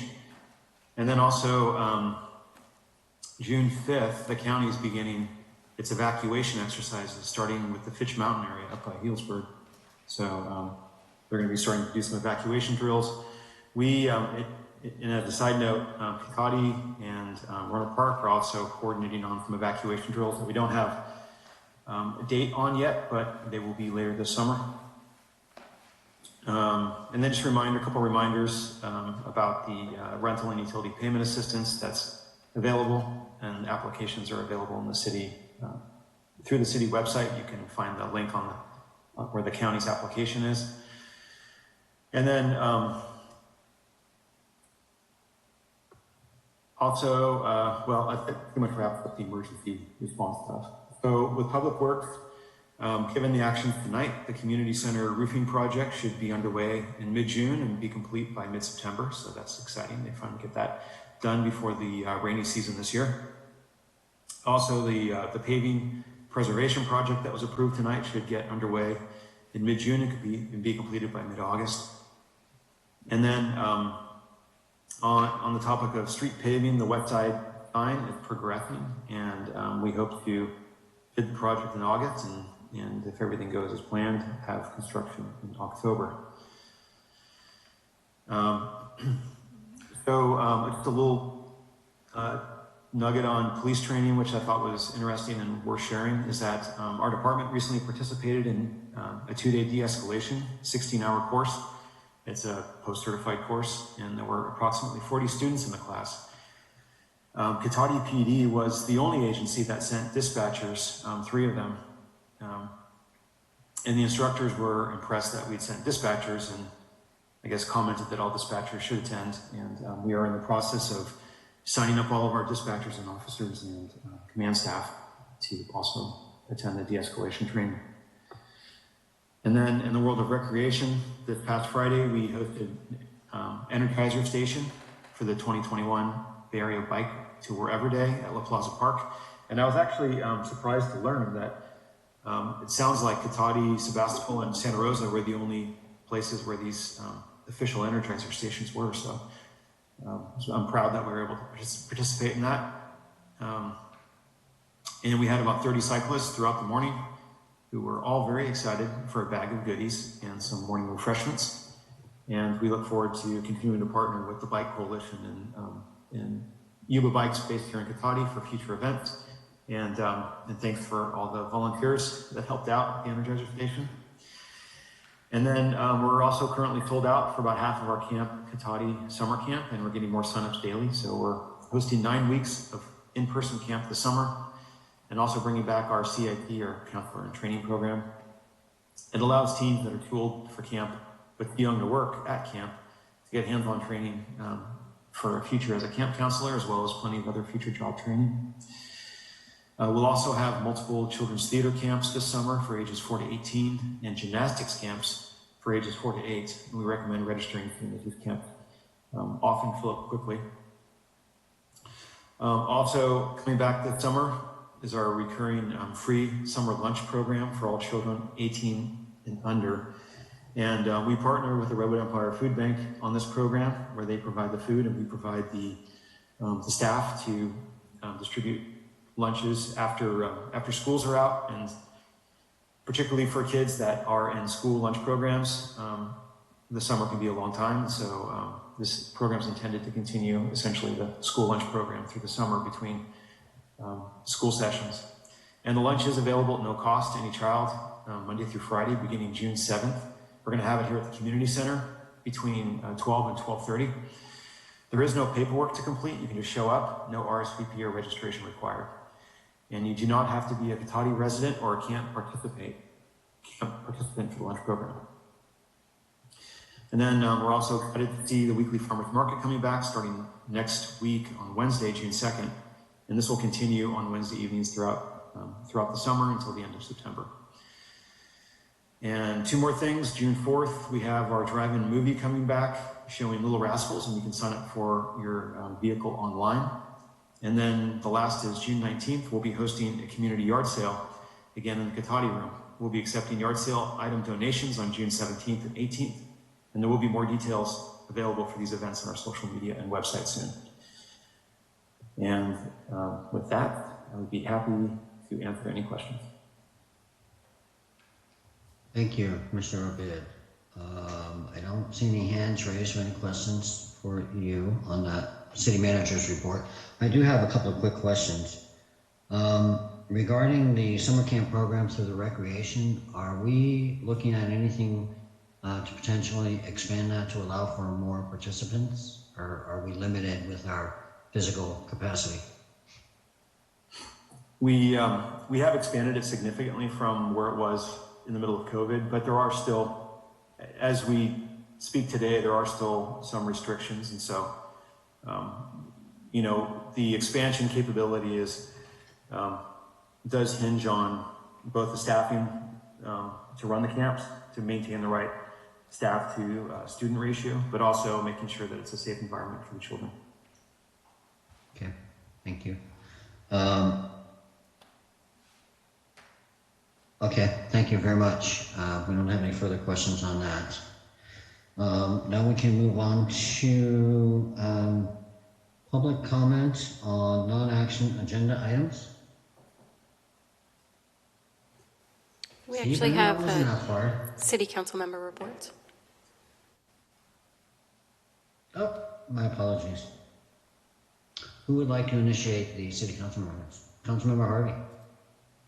Hey, I just really have one item to report tonight, and it's sort of with sadness that Renewable Sonoma has ended its negotiations for an organics processing facility with Zero Waste Sonoma.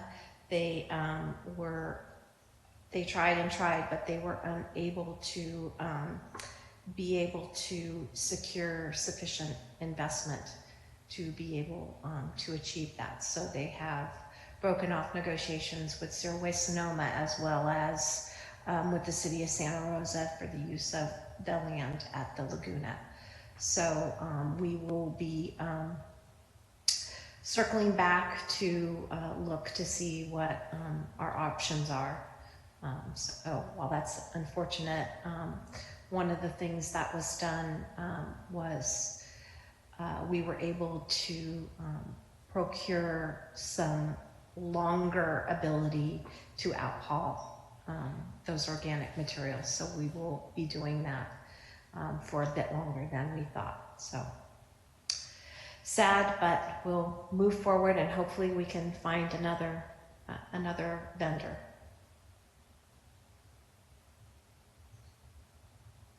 That is all. Thank you, Councilmember Harvey.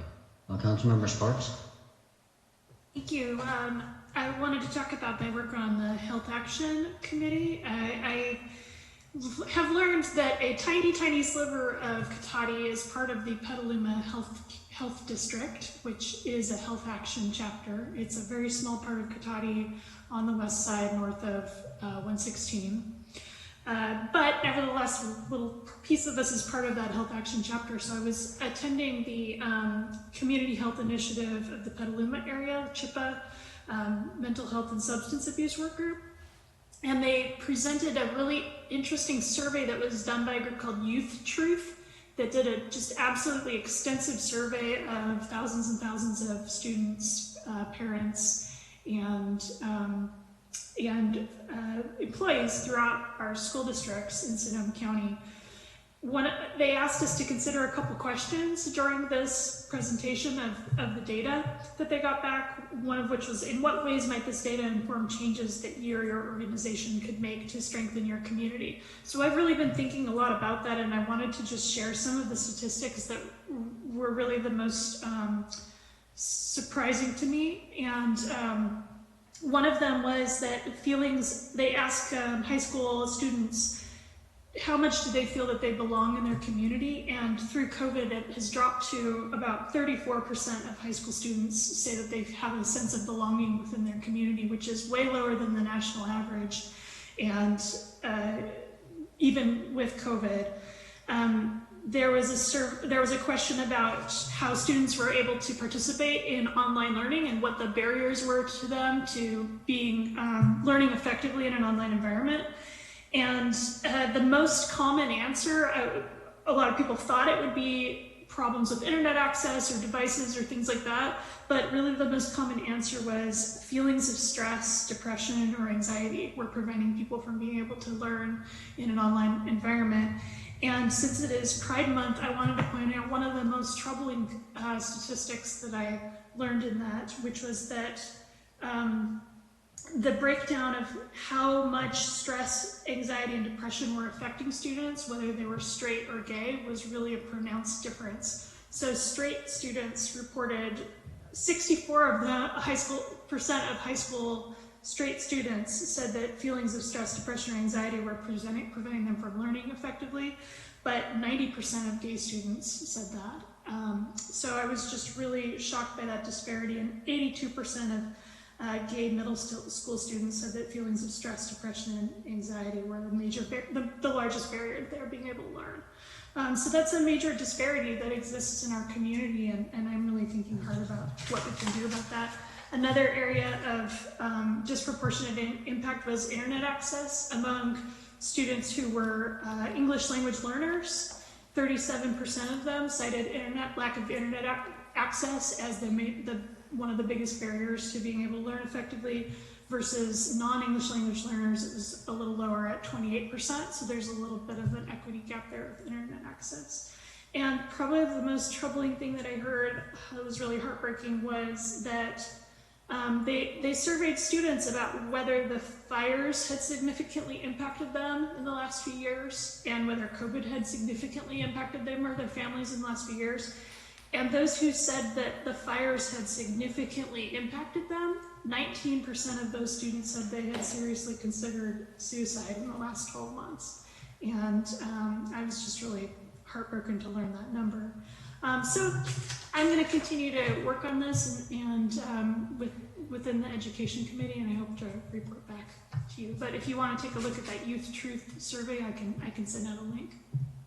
Thank you. Thank you. Councilmember Ford. So the Russian River Watershed Association Board is meeting this Thursday. So Greg, if there's anything I need to know from the technical working group, let me know. It's probably not, but so that's coming up this Thursday.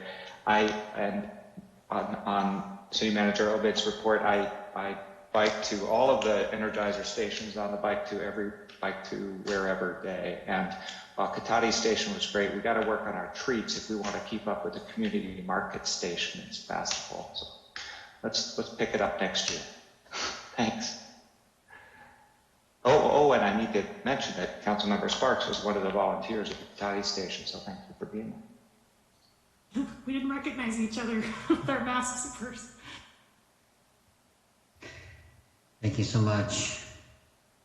The only thing I have to report out is I guess we will be having our Mayors and Council Members Association meeting on June 10th, I believe it is. We've had some change, I think, on the speaker, so we haven't confirmed who we're going to have on that presentation, but that'll be open to all mayors and council members, and it will be in a Zoom format. We may go back to meeting weekly with just the mayors, now that there's been some changes in some of the surrounding communities on the leadership there, but we haven't gotten the official determination on that yet, as Mr. Bacher is well aware.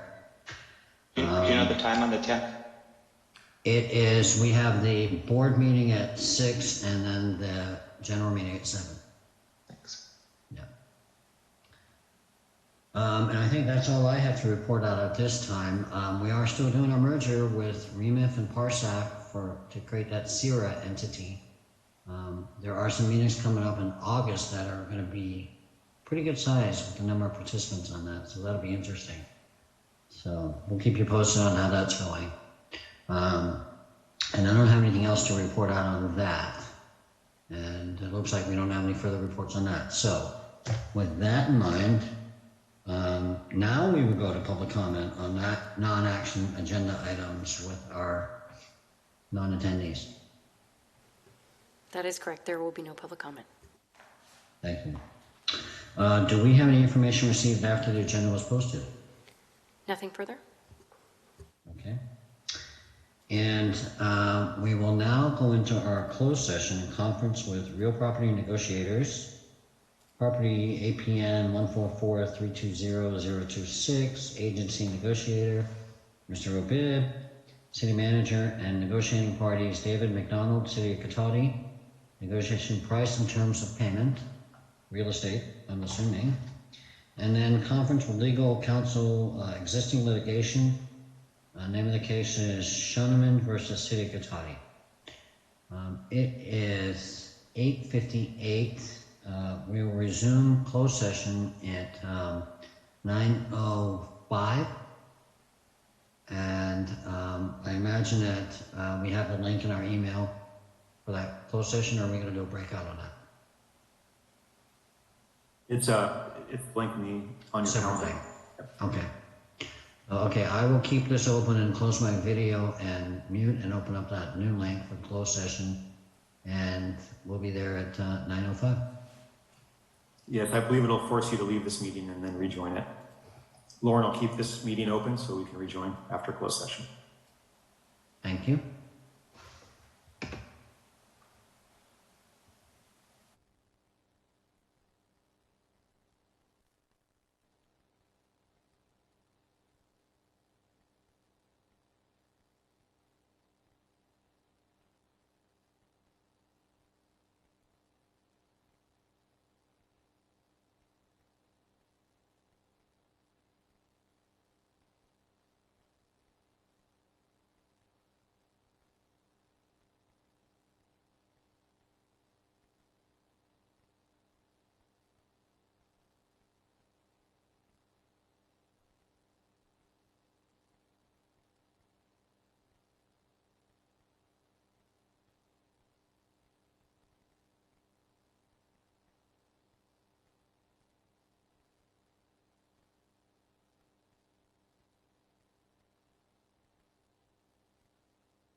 Thank you.